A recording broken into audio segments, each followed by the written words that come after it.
In December 1941, the Japanese launched their invasion of Southeast Asia, and by March 1942, they completed the conquest of the Dutch East Indies. The Dutch colonial army was easily brushed aside. This raises the question, why were the Dutch so ineffective against Japan during the Dutch East Indies campaign in World War II? Keep watching.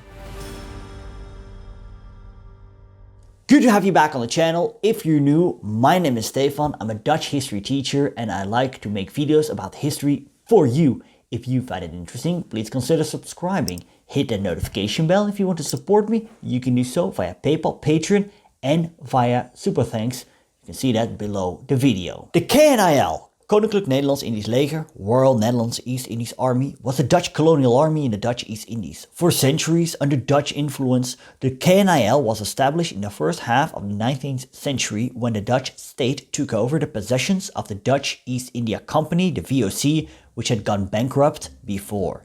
The KNIL had a twofold task: maintaining internal order and the defense against a foreign enemy. This dualism could be seen in the organization, tactics, armament of the Dutch colonial army. Small isolated units were stationed in the outer regions, the buitengewesten, which were the islands beyond Java and Madura. The main army was a Java army located on Java Island and was intended to fight a foreign invader. The Chief of General Staff of the KNIL from 1939 was Hein ter Poorten. For land and naval forces there didn't exist a joint HQ. Do notice that the Royal Netherlands Navy, the Koninklijke Marine, was not part of the KNIL and was under the Dutch Ministry of Defense. They had their HQ in Batavia, now Jakarta, with the main naval base in Surabaya, while the KNIL had its HQ in Bandung. Then there was also the air arm, the Royal Netherlands East Indies Army Air Force, the ML-KNIL. This force had 95 bombers, 99 fighters, 34 reconnaissance aircraft and 155 other aircraft. Some of its planes were obsolete by 1941 standards. A major weakness of the ML-KNIL was the lack of trained and technical personnel. North American bombers were ordered but arrived too late to join the fight against Japan. And the same goes for war material for the land army. Out of the 400 light American armored cars, only 25 were ready on time. The American wartime economy could not serve everyone. 100,000 guns, order cancelled. 162 Brewster dive bombers, not delivered. The same number of B-25 bombers supplied, but without parachutes. There was also a great shortage of machine guns, field artillery, mortars, anti-tank weapons, anti-aircraft defenses, and above all, experience. KNIL was in a constant reorganization from 1936 till 1942.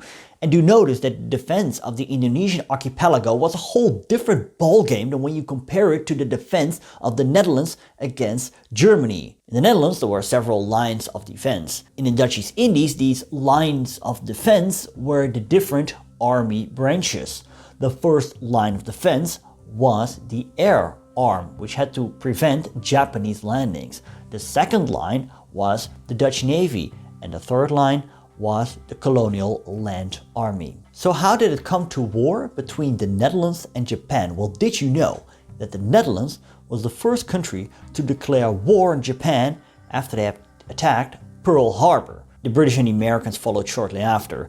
The Dutch wanted to show its strongest side to the Allies and felt emboldened by them. From December 1941, the Japanese launched the conquest of Southeast Asia, and the main target were the oil wells in the Dutch East Indies. When in June 1941 talks between the Japanese and the Dutch government deadlocked, the Japanese realized they had to get the oil wells by force. And if this would result in war with Britain and the US, that had to be taken for granted.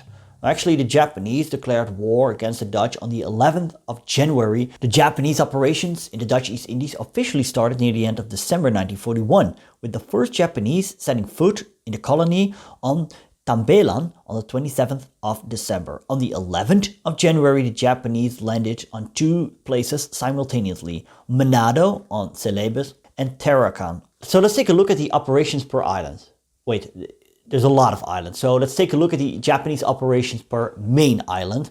And let's start with the island of Celebes, which is now called Sulawesi. Manado was defended by garrison troops that counted for around 1,500 men, organized in unconnected units of widely differing combat value. They were attacked by the Japanese, who came from the southern Philippines that were occupied by Japan late December 1941. The Japanese conducted an amphibious and airborne assault. The city of Manado was quickly taken. Paratroopers captured the nearby airfield, which they took after a short but vicious battle. 2 Dutch counterattacks were undertaken but lacked coordination and strength and were therefore not effective. The Royal Australian Air Force, the RAAF, and the Far East Air Force, the FEAF, of the US flew submissions to the area, but no major damage was inflicted on the Japanese. Further south, the Kandari airfield was defended by 500 men and attacked on the 24th of January. Weak leadership and reluctance to fight, which resulted in desertion, resulted in a quick defeat. Some of the troops drew back and continued a guerrilla, but this only lasted for a few days. Makassar was defended by 1,000 KNIL fighters led by Colonel Marinus Voren. He wanted to tie down as much Japanese troops as possible. From Kandari, the Japanese launched a naval attack on the 8th of February. The convoy was attacked by Dutch Marines and lost a destroyer, but this overall did not hinder the Japanese attack. The Japanese landed 3 kilometers south of Makassar and managed to capture the city at noon on February 9th. The KNIL managed to destroy a nearby airfield. What for the Japanese remained were mopping up operations. Van Voren surrendered on the 7th of March. His strategy was not at all effective. Tarakan on Borneo was attacked on the same day as Manado, although Japanese airstrikes already occurred at the end of December. On the 4th of January, the Dutch abandoned the airfield of Tarakan. Also, the naval base was closed down. The Japanese landings occurred on the 11th of February. A number of 1,365 KNIL men had to fight against the Japanese onslaught, but also destroy the oil fields and the oil tank supplies. The Japanese attack was hindered by some miscoordination as well as Dutch resistance, but during the night the Japanese penetrated the Dutch lines. Dutch counterattacks were not carried out and the garrison offered to surrender on the 12th. A Dutch coastal detachment wasn't aware of this and managed to sink 2 Japanese mine sweepers. In retaliation, the Japanese executed 215 prisoners of war. After 2 weeks, the Japanese made their attack on Balikpapan, located in the east of the island of Borneo. 2 amphibious operations were carried out at the same time. The Japanese wanted to take the oil installations intact, and they sent 2 Dutch prisoners of war, 2 Dutch POWs, to deliver a message to the Dutch troops.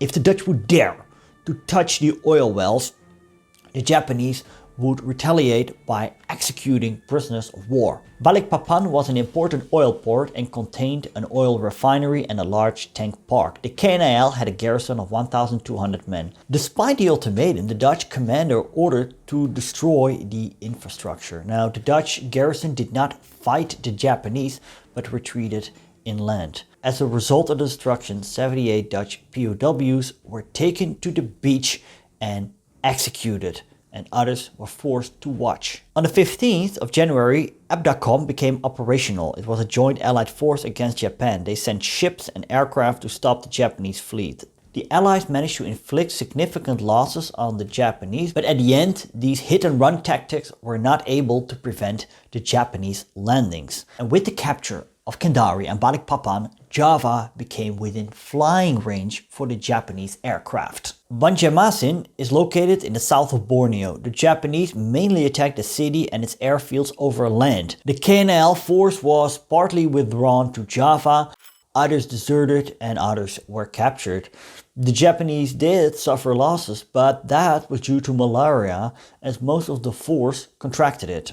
Singkawan, located in the west of Dutch Borneo, was also attacked overland by Japanese forces that had landed at Kuching on British Borneo. A second force landed at 4 locations on the west coast. The KNIL had around 1,000 men stationed, reinforced with some British Indian units. They could not stop the Japanese advance. Now, some of them they retreated into the jungle and conducted guerrilla warfare. Most of them surrendered after the general capitulation in March 1942. Ambon had a base for the Dutch Navy as well as 2 air bases. It was defended by 2,600 men. They were reinforced by 1,170 Australian soldiers. Their collaboration was not ideal. The KNIL commander had a plan on fixed defense of coastal positions. the Australians would protect the air bases. The Japanese carried out several airstrikes before they went ashore in the southeast on the 31st of January, and they took Ambon City. The defenders were surprised and the Dutch commanders surrendered in the evening. The advance towards the air bases was delayed because of delay in actions by the Dutch, bad weather and poor road conditions. Nevertheless, the Allied positions were overcome by the 3rd of February. Many of the Australian soldiers that surrendered would be executed by the Japanese in the weeks after. In the west of the Dutch East Indies, the Japanese attacked South Sumatra in a daring operation at Palembang on the 14th of February. Palembang was not only an extremely important springboard for the Japanese advance towards Java, but also an important oil production area. East of the city lay two refineries, Plaju and Sungai Gedong. These refineries jointly processed 1/3 of the total Netherlands East Indies oil production. It had two airfields, one north of the city, Palembang 1, and one south of the city, Palembang 2, which was actually unknown to the Japanese. The area was defended by a garrison of around 1,300 men. They were reinforced by Australian troops. The Japanese forces available were not at full strength and they enjoyed no air superiority yet. In the morning of the 14th of February, Japanese paratroopers landed around Palembang 1 airfield. Aerial bombardments and strafing kept the defenders at bay. The paratroopers had difficulties. Their weapons were dropped in separate containers which were hard to retrieve due to the difficult terrain. Therefore, the attackers had to do with pistols and grenades and could not overcome the defenders. Yet the defenders, they ran out of ammunition and they feared night attacks. Therefore, they pulled back. Palembang 1 airfield fell in Japanese hands undamaged. 60 Japanese men landed at the refineries that were defended by around 150 KNL soldiers and some 20 British soldiers. By the evening, most of the complex was cleared by the defenders. This Japanese attack has thus failed. The KNL troops even caught a Japanese flag, which they proudly present on this photograph. The next day, Japanese forces made an amphibious landing at Muntok Bangka. The RAF flew some bomber missions, but without much success. The Japanese force was on its way. Therefore, the Dutch decided to destroy the refineries. Also, Singapore fell that day. In a post-war interview, Dutch KNL veteran Ton Berle recalled, "We set it, the Palembang refineries, on fire with mortars. A guy had anti-tank guns and shot through the pipes. Fire all over the place. We had to destroy as much as possible. You couldn't conquer anything anyway. We were shot at. They, the Japanese, were behind cover. We fled with our mortars. It did not take long. In the morning we started and in the evening we already left for Java." South Sumatra was lost within 2 days. Fighting would continue in the north of Sumatra even after the Dutch surrender in the latter half of March, but these were mostly mopping up operations as the KNL fighters suffered from desertion and poor fighting spirit, just as we saw on many other places. The island of Bali was taken on the 19th of February. The defending corps, consisting of Indonesian auxiliary troops led by European officers and NCOs, disintegrated quickly. The ABDA command reacted with several airstrikes against the Japanese ships, and they did inflict some damage, but by that time most Japanese troops had already went ashore. Let's take a look at Timor. Timor Island was not only colonized by the Dutch, but also by the Portuguese.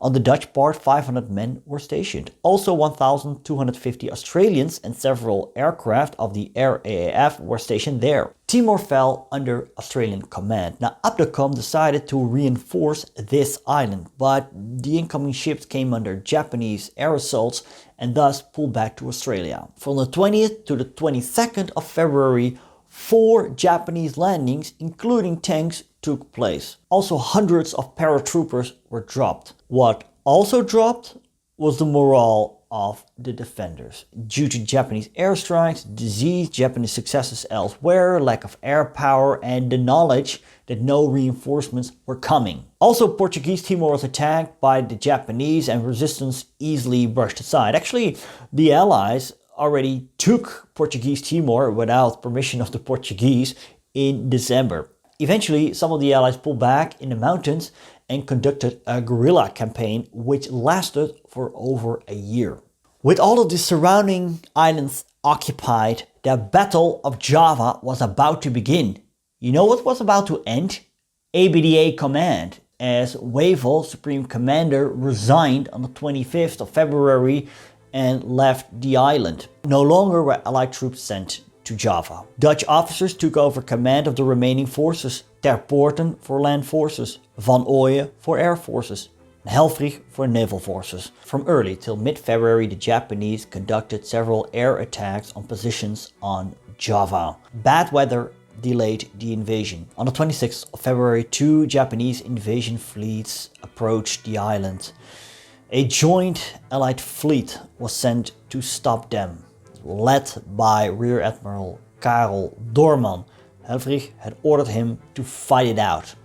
In a letter, Doorman wrote to his family, "We fight with our backs against the wall, especially after the fall of Singapore, so the chances of me seeing you later in the afterlife are roughly better than in the subliminal world." To a colleague he seemed to have said, "In a few days the fish will eat me." 2 Allied squadrons sailed towards the Japanese, and soon a Dutch destroyer was sunk by the Japanese. In the next 2 days, 7 of the 14 Allied ships were sunk, among which the Ruiter, the ship of Karel Doorman. An estimated 2,300 Allied sailors were killed. Lieutenant General Hitoshi Imamura led the invasion forces from the 16th Army with the 2nd Division and 230th Regiment, totaling 35,000 troops under his command. Against him were ranged a Dutch force of 25,000 troops, mainly poorly trained Japanese recruits, supported by 3,500 British troops, 2,500 Australians and 1,000 Americans. On the night of the 38th of February to the 1st of March, the Japanese landed on Java on 3 different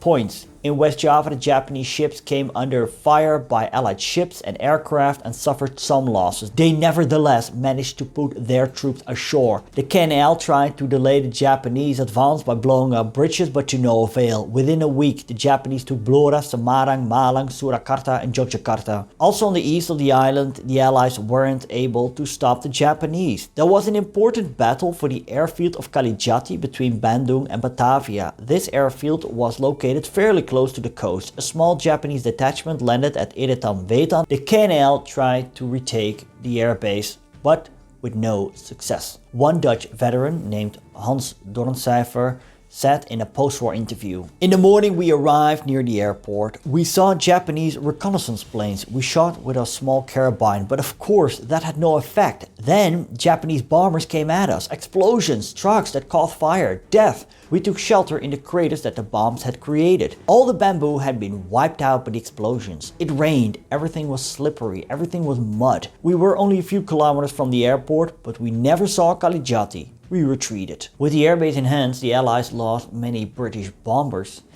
and the Japanese, they gained air superiority. Yet on the ground, the Japanese were in a minority, yet they still pushed from Bandung. From the 4th to the 7th of March, the Battle of the Ciater Pass took place. Using air superiority and better training than their KNL counterparts, Japanese soldiers successfully stormed and captured the undermanned defensive positions, guarding the pass after 3 days of fighting, securing their path to Bandung after capturing the town of Lembang. The Dutch armed forces, on the other hand, were demoralized by the constant air raids and intensive fighting. Before any fighting could take place at Bandung, the Dutch troops, wished to prevent the city's destruction, had surrendered, leading to the capitulation of the whole of the Dutch East Indies. The next night, Governor-General von Starkenborst-Stachauer and Lieutenant General Ter Poorten arrived at Kalijati, where Japanese commander Imamura awaited them. Initially, the Dutch did not want to surrender the full archipelago, but under Japanese pressure did so. Casualty estimates vary. Francis Pike claims 671 Japanese were killed in action. David von Rijbroek wrote 845. Whatever the exact number may be, it is very low looking at how important and large scale the operation was. The KNL had 1,500 men killed, of which a number of these were executed in Japanese reprisals.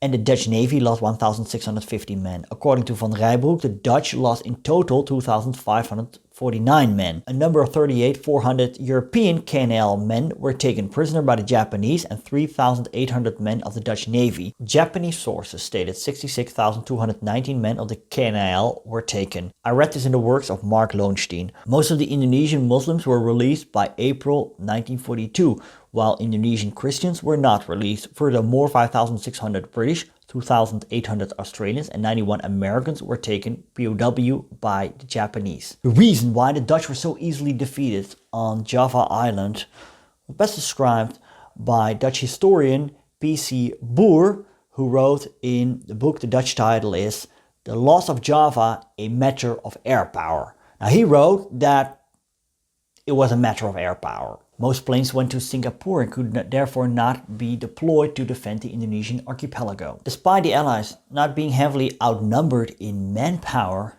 they surely were outnumbered when it came down to air power and naval power. Japan had 50 warships, the ABDA had 33. The army was not more than a police army, perhaps able to crush inland rebellions, but not to repel a full-scale invasion by a foreign modern army. They were hopelessly under-equipped, also due to austerity cuts, and the Indonesian archipelago was simply too big to defend. The Japanese used bold tactics such as the paratroopers, and the KNL stood no chance. We must also not forget that the Japanese were gravely underestimated. Also, racist views among the Europeans played a part. When the Japanese took over the Indonesian archipelago, the Dutch colonial society was overthrown. Soon, European citizens and Indo-Europeans were interned in concentration camps. Many POWs had to conduct forced labor, and many of them would perish.